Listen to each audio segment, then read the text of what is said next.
Halo sahabat hobi, kembali lagi dengan saya Holis di sini, masih di seputar pancing dan masih tetap di channel seputar hobi. Oke, apa kabar? Baik tentunya buat teman-teman semua, sahabat hobi semuanya, dan masih tetap di rumah aja. Untuk kali ini, katakanlah nggak akan review produk atau apa, tapi mungkin untuk kali ini saya akan berbagi tips aja.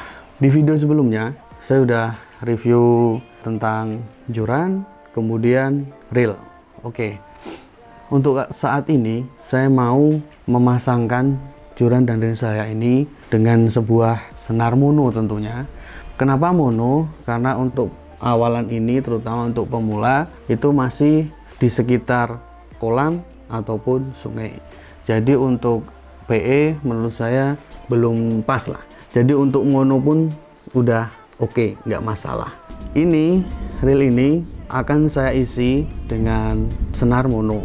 Kalau seumpama senar mono, kemudian ada pertanyaan, senar apa sih yang pas, yang bagus, terutama murah juga. Karena apa? Saya cuma pengen berbagi jadi seumpama pemula itu kan kesannya pengennya kayak yang di video-video teman-teman angler lainnya, yaitu sekali mancing kemudian dapat jackpot ikan besar dan sebagainya, tapi itu enggak. Itu juga kalau dalam video kan pasti enggak sekali trip atau berangkat mancing pasti dapat, itu kan enggak. Di sini tujuan saya pengen menumbuhkan rasa cinta dulu lah, racunnya mancing ya kan.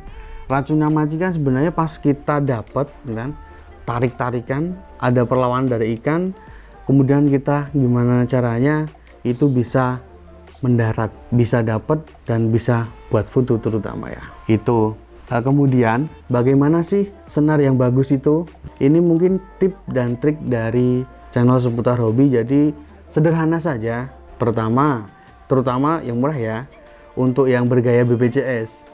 Bukan BPJS Ketenagakerjaan, bukan pula kesehatan. Di sini BPJS ini yang saya maksud budget pas-pasan, jiwa sosialita. Yang penting bisa ya ini gue dapet nih kayak gitu. Oke, metode yang saya gunakan ini itu berdasarkan metode perbandingan ya. Ini ketika kita datang di toko alat pancing itu biasanya kan kita seumpama kita pengen milih senar itu kan ada beberapa macam. Nah itu yang pertama, lihat dari bungkusnya dulu, speknya yang bisa kita baca sama-sama katakanlah 20 lip. Itu kita coba perbandingkan di situ speknya gimana. Biasanya di situ kelihatan ada yang nanti mungkin ada diameternya atau apa, itu nanti silahkan disesuaikan. Terus yang kedua, tips yang kedua yakni dari masalah budget, pilihan harga. Teman-teman kan biasanya juga ada yang harganya agak mahal, ada yang lumayan dan ada juga yang murah. Nah, itu nanti sesuaikan sesuai budget teman-teman masing-masing. Kemudian seumpama itu sudah ada pilihan, tapi teman-teman masih belum percaya tentang ketangguhan si senar mono itu, teman-teman bisa dengan coba cek atau pegang senar mono itu masing-masing dan rasakan. Halus atau kasar itu harus teman-teman bisa rasakan. Kalau seumpama halus, ada yang agak halus dan halus banget, usahakan pilih yang halus dan lembut. Kemudian katakanlah mungkin nggak ada contohnya juga. Oke gini, di sini saya cuman ini mencontohkan aja. Di sini ada senar. Tadi yang tips yang pertama kan teman bisa pegang dan rasakan halusnya bagaimana, tingkat kehalusannya. Kemudian ada yang kasar, ada yang halus. Oke, yang tip yang kedua yakni ada yang mengatakan bahwa dengan cara seperti ini. Jadi kita punya kuku, kita tempelkan kayak gini. Kemudian kita coba tarik straight gini. Apa yang terjadi? Nah kayak gini. Di sini ada sedikit keriting bakmi ini. Keriting kayak gini. Itu semuanya dicoba seperti itu. Katakanlah ada dua pilihan. Pilihan yang pertama keriting banget. Kemudian yang kedua keriting tapi nggak keterlaluan. Nah itu teman-teman atau sahabat hobi pilih yang keritingnya nggak keterlaluan. Kemudian ini dengan metode memang sangat sederhana, metode perasaan. Jadi coba teman-teman gigit ya, gigit bagian seperti ini, kemudian dihentak, Kalau seumpama satu kali hentakan langsung putus, berarti coba pilih yang lain. Paling enggak teman-teman bisa merasakan bahwa oh ini kuat nih, ini bagus nih, seperti itu. Misalnya seperti ini ya, saya contohkan. Ini malah nggak putus-putus ini. Ini nggak putus-putus teman-teman. Atau gigi saya yang anu ya. Coba dihentakkan ya sekali ya. Bentar.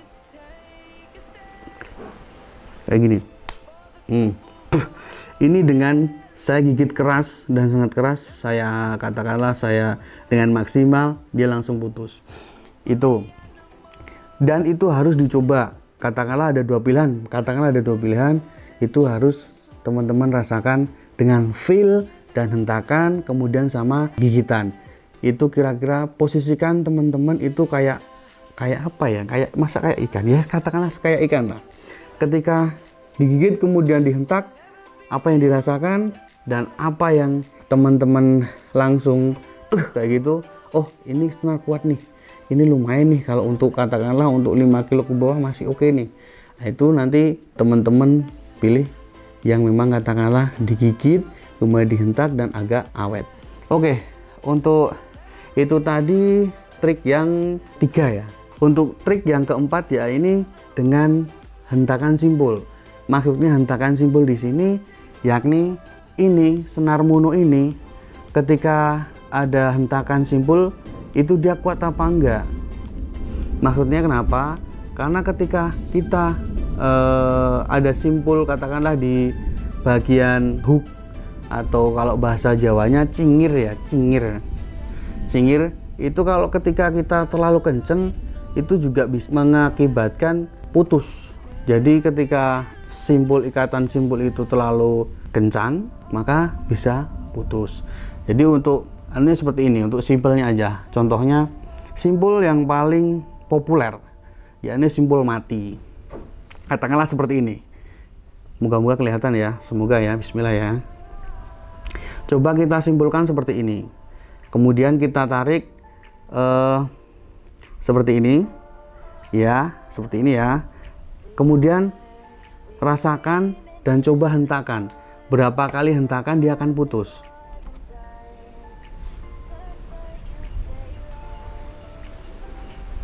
Sebentar, kurang panjang. Saya akan ulangi lagi.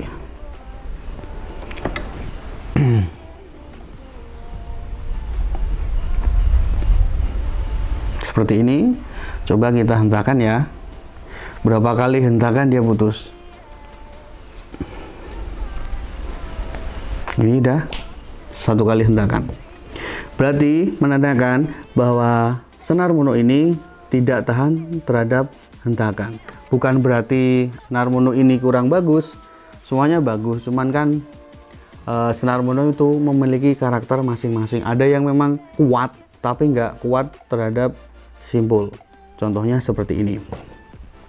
Oke, kemudian yang ini yang berpengaruh, yang tips yang trik yang kelima, yakni pilihlah senar mono itu sesuai karakter Anda. Katakanlah saya pemula yang berjiwa fighter, biasanya pemula itu berjiwa fighter. Jadi ketika kita dapat ikan, fight dengan ikan, itu biasanya saya lah, bukan kita lah, itu cepet-cepet gimana caranya itu ikan naik kan kayak gini, gimana caranya itu ikan itu cepet naik.